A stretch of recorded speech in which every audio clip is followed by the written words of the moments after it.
Hi guys, welcome back to my channel where we educate, discuss, and give tips about what's going on in our industry, which is the wedding and event planning industry. I wanted to come on because I realized what today is and that I had not created my video just yet. However, I want to stay true to my word, and you should realize that that's something that we definitely have to master and do when we are working with our clients. And so today, speaking of clients, that's what I kind of want to talk about because I am a little frustrated because I don't know if I mentioned, maybe I mentioned it in my first video, that actually I returned back to the industry and it was a little different than what it was when I was in business back then. However, I do have this little, um, not issue, but I do have this little thing that I want to talk about when I think about the clients that I had back then compared to the clients that are now. So it's more like then versus now, you know what I mean? So then, we had like the type A client, this kind of client, they kind of know everything. They are very detailed. They're critiquing everything that you do and yeah, they're just definitely heavily involved in the process of doing things, and they want to know everything, every little detail, as I stated before.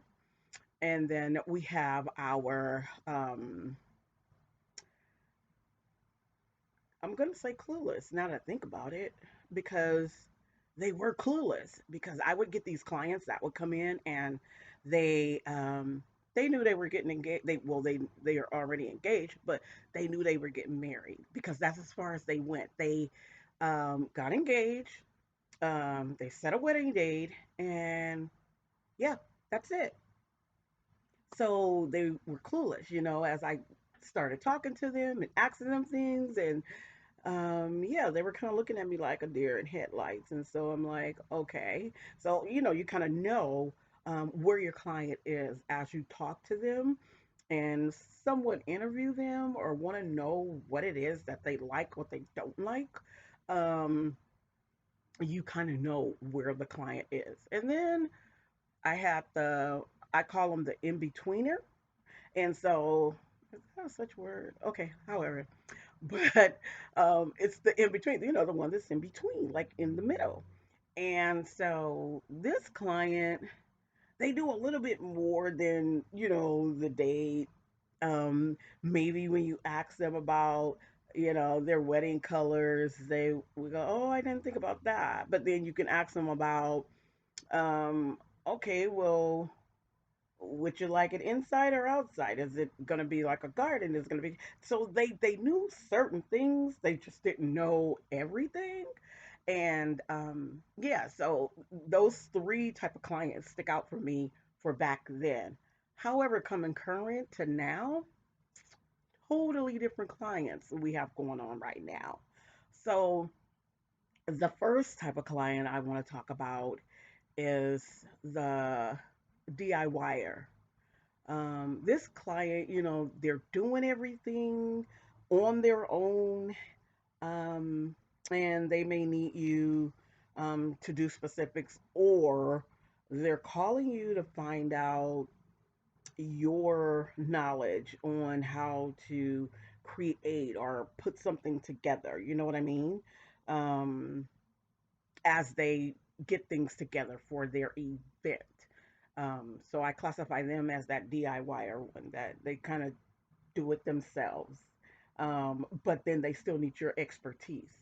Then we have the ghoster, which kind of scares me a little, that they ghost you. So they call you specifically just to get certain information out of you, and then they ghost you. And then the third client I want to talk about is the price shopper. And this one scares me a little bit simply because they are shopping for who has the most cheapest price. I mean, I just came down to the bottom line and figured out, oh, that's what they're doing. They're just shopping around, to get the lowest price. And so, honestly, back in back then, so let's stay with then and now. So when you guys hear me say then, you'll know I'm talking previously about what I've already experienced. So then we also had this type of client. However, um, the client was a little bit more in tune with quality.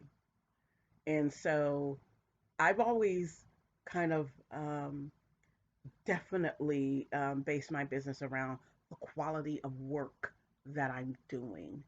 And so I didn't have a problem with that person that would walk into my shop and they would ask me, sit down, we do a full like 30, 45-minute consultation, and they would ask about pricing. And so then they would tell me, oh, well, I'm going to shop around. And I had no problem with it simply because I knew the quality of work that I produced for the price that I was giving you.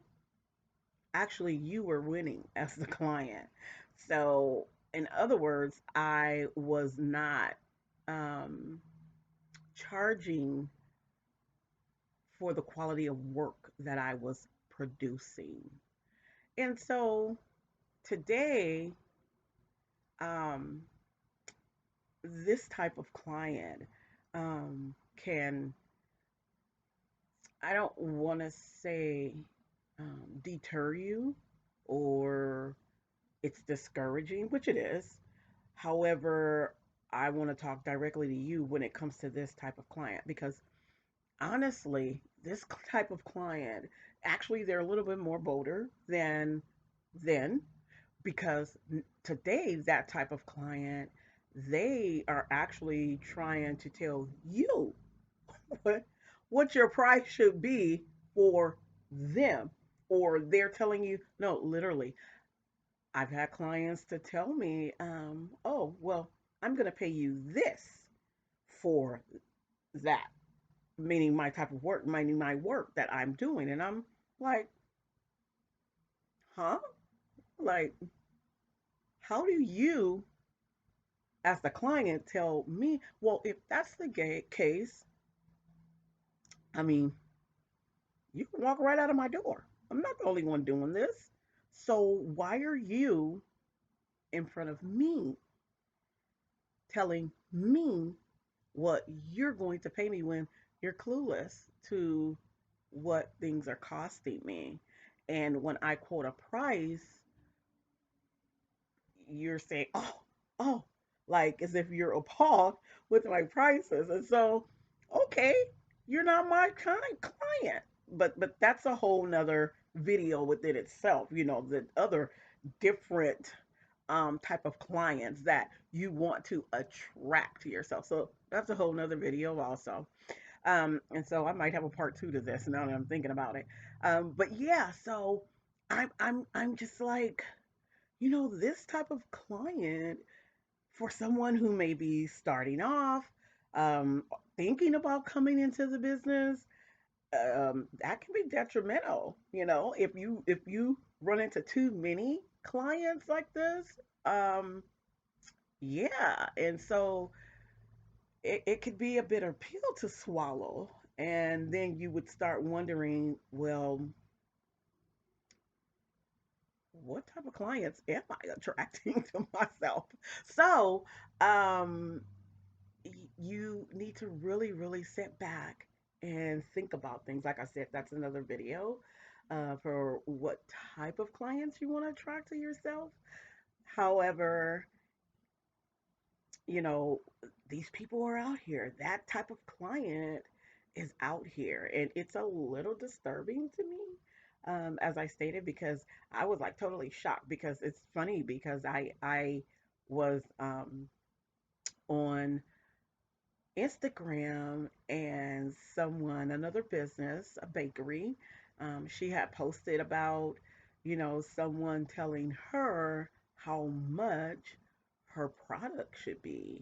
And um, for someone who's kind of been in the business, I had to encourage her. Don't give up. You will attract your type of client. It's just you have to tweak some things for yourself. And so, yeah, it can be scary. And that was kind of scaring me because I said, oh my goodness, I need to kind of like address or talk about this. And then, you know, encourage people that it can be hard. It can be intimidating that when people do that or when they say things like that. Um, yeah, I mean, I used to then, when people would do that, I was at ease simply because I knew for what I was charging them, they were getting away with murder. So, um, I have my seamstress back then. She said, Doris, if people can't afford your prices, they don't need to be doing it. And that was even back then. That was back in 1999. Um, but yeah, so I'm just here to encourage you that when you come across those type of clients, you know, inform them and let them know that those are your prices, and you may have to educate them. I'm noticing that a lot even today. Um, as planners, we could be um, missing the mark when it comes to educating our clients. I'm not gonna lie about it. I did a lot of educating to my clients, and you give them the reasons of why this is this, and why when you put XYZ together, you come up with this over here. So um, it definitely is something that can deter you, but I just wanted to come on and say that please don't let it deter you. um, be consistent about what you do, how you do it, and yeah, you got this. Um, so, if you like this video, please give it a like. Subscribe to the channel because I will be producing and releasing new videos. So hit your notification. That way you'll know. I'm going to try and at least get them up in between Friday, Saturday, and Sunday. And yeah, share it. Let other people know that we are definitely here. And yeah, do what you do because you rock. Okay? Remember that. Remember, I said that you rock at what you do. Until then, see you next week.